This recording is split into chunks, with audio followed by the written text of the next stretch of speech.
What's going on, guys? Brian Fonseca, Aaron Breitman, once again here at Madison Square Garden, where we'll be again tomorrow night because Rutgers defeated Indiana 76-69 in the second round of the Big Ten tournament. First time the Scarlet Knights have won 2 conference tournament games in one single tournament since 1998, since the famous, what was his name, George? Jeff Billett. Jeff Billett. Which happened in... On this very court. It might have been on that very basket. It did. Incredible. Aaron, sorry to cut you off there. I know you were building up, I'm sorry, but the excitement's really coursing through me right now after that. What was a really great game, I think, for even the neutral fan. What did you take out of that game? I guess I'll just tee you up and go ahead. Yeah, I have to say that this is one of the more improbable Rutgers victories that I've seen in years. You know, down 24-8. I'd be lying if I didn't say I was having flashbacks to last year when we were in DC for the Northwestern game, and that game was so disheartening after the win over Ohio State, and to see Rutgers just get flattened the way they did last year. You started to see it again tonight, down 24-8. Even the body language, you know, we were near the bench, seeing the way everybody looked. It was very bleak. And you got to give credit to Deshaun Freeman. He really carried this team in the beginning of the game. You know, he was under control. He just, you know, for struggling so much as he did the last 5-6 games, he really was fantastic tonight. And Corey starting 0 for 4. And he finished 12 for 16. You know, this team started 3 for 15 from the field, finished the half 9 for 10. I think they shot 68% in the second half. I mean, where did that come from? You know, it's one of those things where I think when the culture that Pikel has built, you know, this never say die attitude, and just keep grinding. And listen, you know, things have to balance out after a while. And, you know, I ate some crow last night. I said, you know, they shot 39% last night. They're probably going to shoot worse tonight. And they made me eat my words, and I'm happy that they did. It was really an incredible effort. And I think, as you said before we went on camera, the fact that they kept their poise in that second half, you know, both nights, whenever the Minnesota and then Indiana, whenever they came back, you know, and the league got cut to 2 or 3. I mean, when's the last time you can remember a Rutgers team holding off that kind of threat? I mean, they didn't fold, and they never lost the lead. They never lost the lead, and they kept going. And just Corey Sanders, you can't say enough. I mean, if this is his swan song, I mean, he's writing beautiful music right now. It's some of his shots are just it's insane. Yeah, I'm speechless at this point. I'm delirious. I can't believe we're back, and I can't believe we're back for a third night. A lot to bounce off of there. I'll start off with a point you made. They never trailed in the second half. The closest Indiana came, they tied at 46-46. And Eugene Yul-Marie told me that was the turning point in the game. He gets an and one right after, and Rutgers does not let Indiana come back and get over the hump. I think if Indiana did take the lead, there might have been a different story here.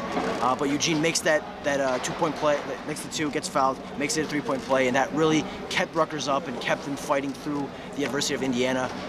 They started off really hot, but Rutgers bunkered down, and through that defense is where the offense came from. That was what Mike told me. That's what Corey told me. And I think it's very ironic that myself and a lot of my colleagues, I think even Aaron at some point, you know, we criticized Deshaun Freeman for at times playing too much hero ball, for taking too much control in the offense and not passing the ball, not making it fluid enough. But when Rutgers needed someone to kind of break through, I think Rutgers was 1 for their first 11. Deshaun came through and he hit some really, really tough shots, and shots that he usually doesn't make.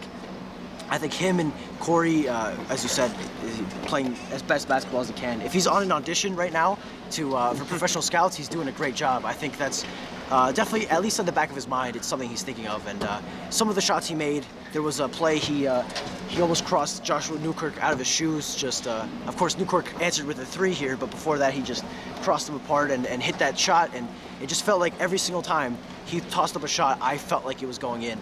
So just a great, as you mentioned, a great offensive game from Rutgers. And before I let you jump in, Rutgers has never, at least this season, been able to build off a win the way they did tonight. I think that this is the first time. Seton Hall followed by a couple of duds. Yep. The Purdue game was followed by a terrible loss to this Indiana team. So for the first time, they really were able to put together 2 great efforts. And they were actually better tonight, which, yeah, you haven't seen that happen. What I find fascinating about this game is, you know, last night was a very typical blueprint for their win. You know, defense and rebounding.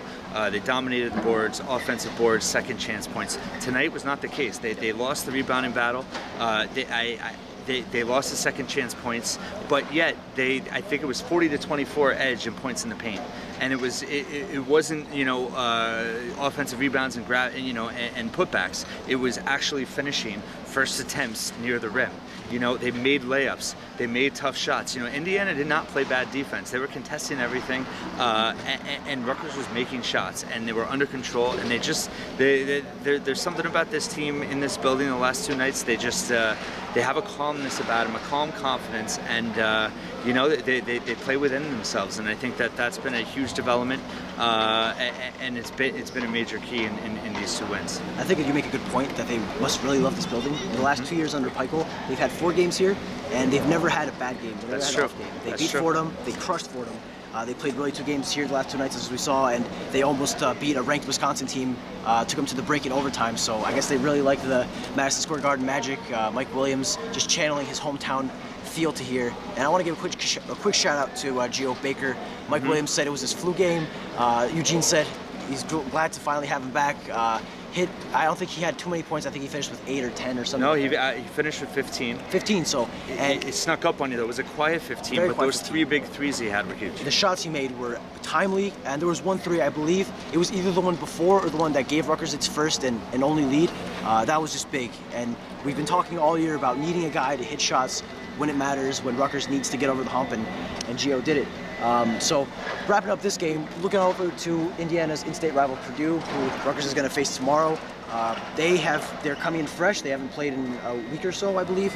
Rutgers coming off of 2 games rest, but 2 straight games. But it really does not feel like Rutgers is tired. They didn't look tired out there tonight. What do you think Rutgers has to do to be able to put up an effort at least the same way they did it and in Piscataway against Purdue, where they almost upset them? Well, when Rutgers almost beat Purdue the first time in the second half, I mean, they shot something. It was probably, as well as they shot tonight, the second best they've shot in probably the season was that second half against Purdue. Most notably, which I forgot to mention last night, when they played Indiana the first time and when they played Purdue the second time, they were without Eugene Omoyori and Mike Williams. Yep. And you saw tonight what a big difference that was. Even though Mike had a quiet game, he still made some big hustle plays, and so poetic. He made that rebound at the end of the game again, just like Seton Hall, as he always does. Yep. When they need that rebound to clinch the game.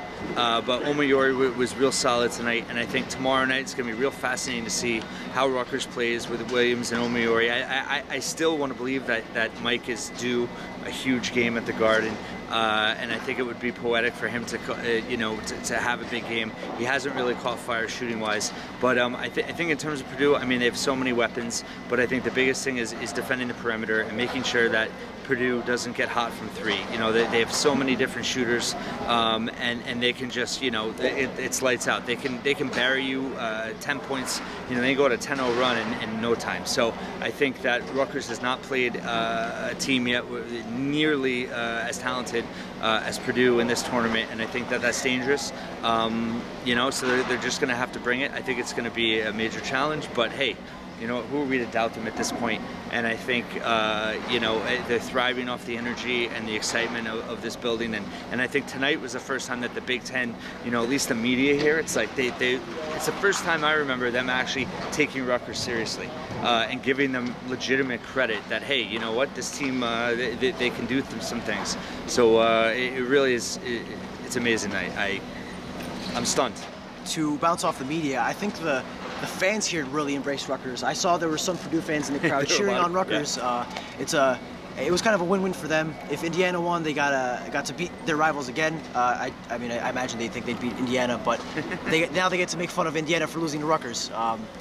And I think. But by the way, I'm sorry to cut you off, but even though Indiana had a down year, you know what? There's still a blue blood within the Big Ten. Yeah. And this is a significant win. It adds to the list of teams they've now beaten. I think they've beaten 9 Big Ten teams in 4 years, being in the conference. But Indiana, they're a historic college basketball program, and to do it on this stage at the Garden in the Big Ten tournament with the whole conference watching, I think that obviously Rutgers has to put together a full regular season where they don't finish last place to truly gain respect. But this was the biggest notch in their belt since joining the Big Ten. Totally agree, and I think that it shows that You know, these guys talk about the progress that they make under Pico, and we, people who watch them every game and see what they're doing, we feel this progress, but to the rest of the country that's watching and isn't convinced from Rutgers' regular season, this is a step in the right direction for people to see that Pico is making progress with this program.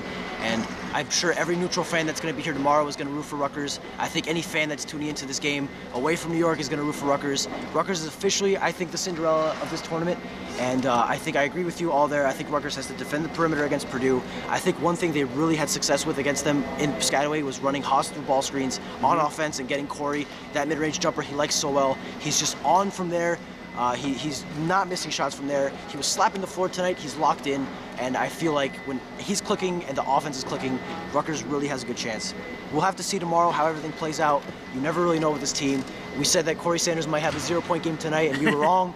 Who knows what's going to happen tomorrow? Maybe he goes for 50. We don't know. But until then, we'll see you guys tomorrow for a very exciting game, I'm sure. If you'd like to add anything. Just public service announcement. Sure. It's a Friday night. It's at the Garden. You know, there's only 8 teams left. I'm sure some fans that had tickets, you know, Northwestern fans and Indiana fans are selling their tickets. I really, really, really hope that Rutgers fans come out tomorrow night and make this place just a crazy atmosphere, because as we know, as they've proven at the RAC and as they've proven the last 2 nights, this team thrives off the energy of their fans. And listen, New York City, Friday night, 9 o'clock. Rutgers fans need to turn out. This team deserves everyone's support, and I really hope we fill this building. And hearing the RU chants, honestly, even as I'm writing away, it honestly brings chills. And you know, I can't wait to see what this environment's going to be like tomorrow night. It can be a very historic night for Rutgers, and as Aaron said, you have a great chance to be a part of it. Right near New York City. Rutgers prides itself on being so close to New York, so the fans have a great chance to show up and show that. So until then, we'll see how it goes tomorrow. But until then, again, I'm Fonseca. This is Aaron Breitman from On the Banks.